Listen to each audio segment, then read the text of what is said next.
Meus irmãos, quero cumprimentá-los com a paz do Senhor. Nós estamos dando sequência a mais uma videoaula Escola Bíblica. E nesta oportunidade da Escola Bíblica nós vamos falar sobre a lição de número 6. Lição de número 6, não é? A pecaminosidade humana e a restauração. O texto áureo vai nos informar em Romanos capítulo 3 e verso de número 23, o apóstolo São Paulo trazendo esta revelação de Deus ao coração da igreja que estava em Roma, dos irmãos que estavam em Roma também, para toda a igreja universal do Senhor sobre a face desta terra. Quando digo toda a igreja universal, estou aqui inserindo todas as denominações que acreditam na palavra de Deus e que entregaram as suas vidas ao Senhor Jesus, bem como andam pela doutrina da graça, a doutrina da palavra de Deus.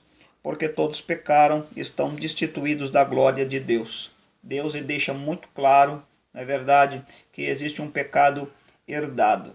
Este pecado herdado faz com que todo ser humano que nasça de forma natural sobre a face da terra, seja ele de qualquer classe social, seja ele de qualquer hemisfério, seja ele de qualquer continente, não é verdade? Continente americano, continente asiático, continente europeu, africano, Oceania, e assim, né? Nós entendemos que todos estes seres humanos, desde o Éden até nos dias de hoje, bem como todos aqueles que ainda irão nascer pela misericórdia e bondade de Deus sobre a face da terra, trazem consigo um pecado herdado, né, dos nossos, podemos chamar nossos irmãos Adão e Eva lá no Éden.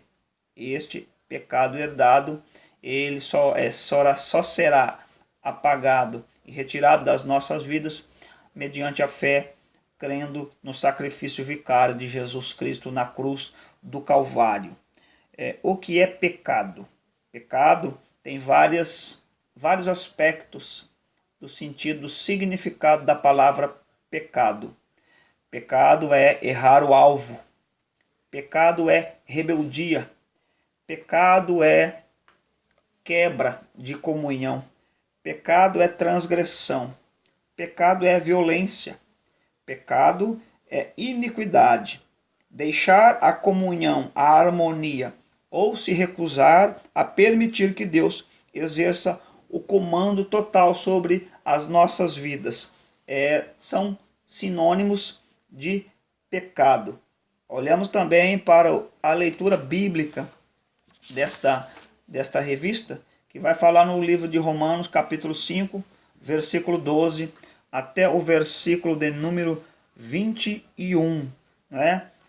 A primeira leitura aparece um tanto quanto complicado, mas nós vamos observar que a morte veio para o ser humano, entrou para a humanidade, aconteceu, né, a morte.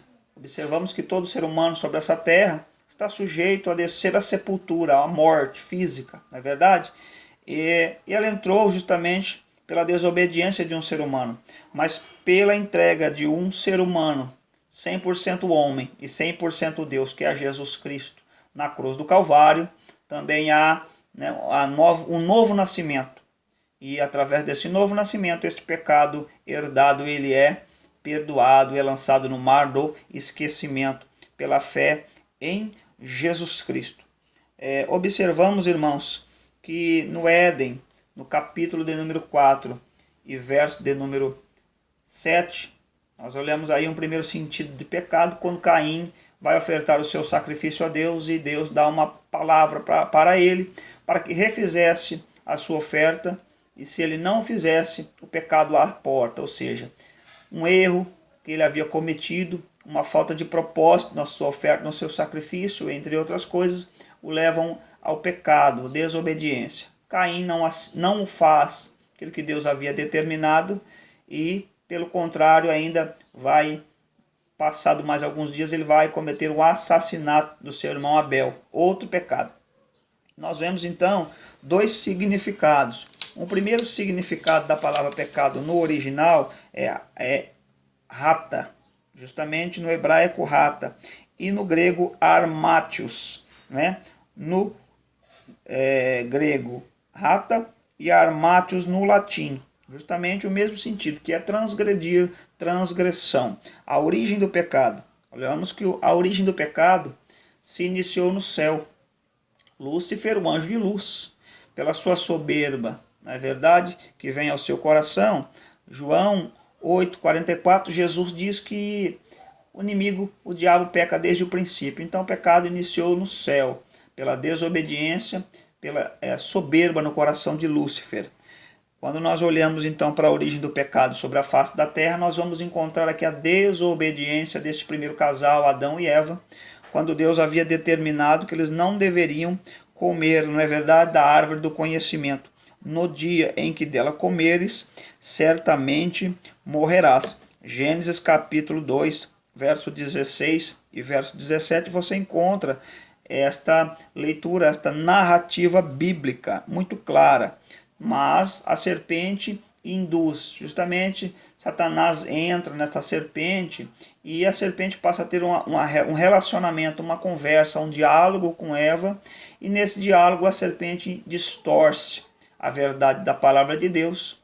E nós observamos, irmãos, que na sociedade atual, no mundo em que hoje nós vivemos, muitas pessoas estão cometendo pecado fora da harmonia, fora da comunhão, em rebeldia, né, contra Deus, por intermédio da sua palavra, não tem comunhão com Deus, porque dão liberdade para a serpente, que está hoje aí, continua proferindo palavras lisonjeiras, enganando as pessoas.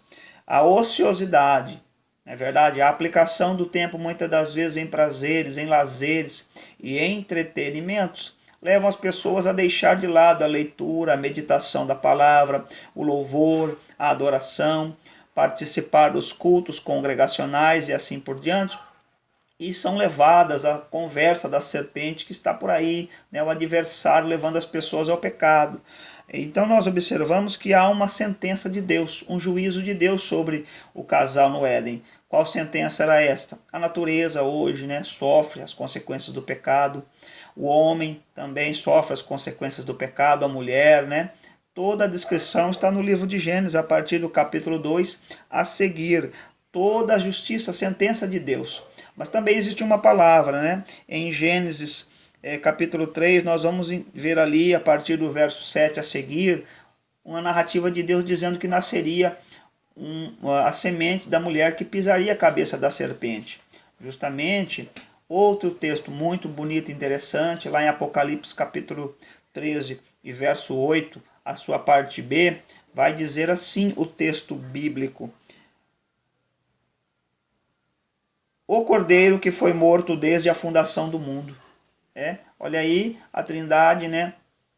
Na sua presciência já havia arquitetado, o arquiteto do universo, o Deus de Israel, já havia arquitetado um projeto de salvação, de resgate para a humanidade. Deus cria o homem com livre-arbítrio e permite que ele possa então servir e adorar a Deus de todo o seu coração, de toda a sua alma e de todo o seu entendimento, e permite e prova justamente a fé de Adão e Eva no Éden, e eles não são aprovados, eles desobedecem, mas pelo grande amor de Deus, pela bondade de Deus, ele no seu projeto traça um plano de resgate. Este plano de resgate passa então na plenitude dos tempos pelo sacrifício vicário de Jesus Cristo na cruz do Calvário. O que acontece então, irmãos? Nos dias de hoje existe um grande relativismo. O que é isso? Muitos até se identificam como evangélicos, mas tem um pensamento chamado de relativista ou relativismo, que dependendo da forma como se ocorrerem as coisas, dependendo das ações, pode muitas das vezes não ser interpretado como pecado, não é? Isso é um chamado relativismo humano. Então, se aceita o homossexualismo, se aceita o lesbianismo, se aceita, né, muitas outras práticas que são contrárias ao mandamento da porta da graça, ao mandamento da palavra de Deus. Jesus disse bem claro, né?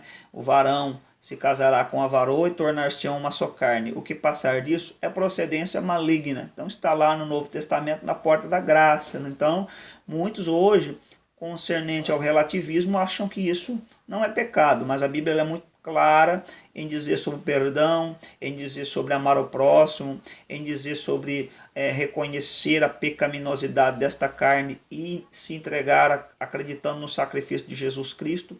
Somente por Jesus alcançamos então a redenção. O que é redenção? Resgate. Deus nos resgata por intermédio do sacrifício de Jesus quando nós cremos. Não é interessante, amados, que este ato de purificação na cruz do Calvário é um ato chamado de expiação perfeita, limpeza plena por meio do sacrifício, por meio de um derramamento de sangue.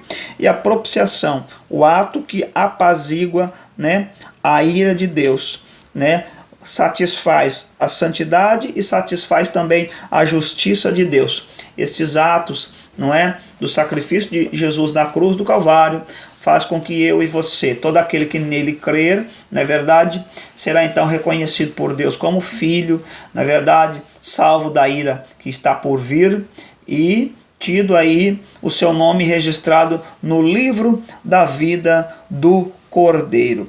Deus te abençoe, Deus te guarde, em o nome de Jesus. Você tem lá todas as outras demais videoaulas do nosso canal no YouTube. Você tem aí a oportunidade de crescer na graça e também no conhecimento da palavra de Deus, não é verdade? E entender, irmãos, que Deus, ele é maravilhoso.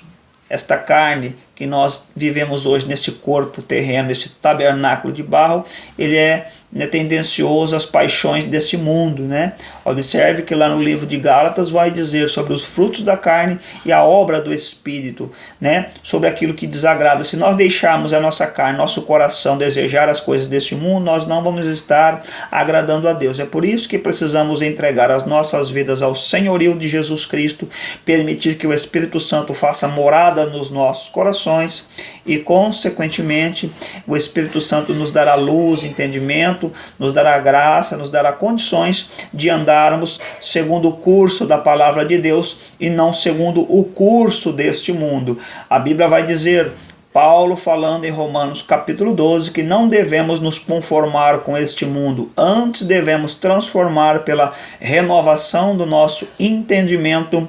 Na verdade, que entendimento é esse? É o entendimento segundo a luz da palavra, segundo a graça, segundo a santidade, segundo, né, a revelação do Espírito Santo por intermédio da palavra de Deus. E vamos ver também no livro de Efésios capítulo 10, um revestimento espiritual, não é, que é a armadura de Deus. Vamos ver várias citações dentro das cartas do apóstolo Paulo, né, na revelação de Deus para a sua vida e para a igreja, uma forma de se comportar adequadamente sobre a face desta terra, de forma santa, de forma sadia, de forma a ser sal da terra e luz do mundo. Que Deus te abençoe, que Deus te guarde em Cristo Jesus.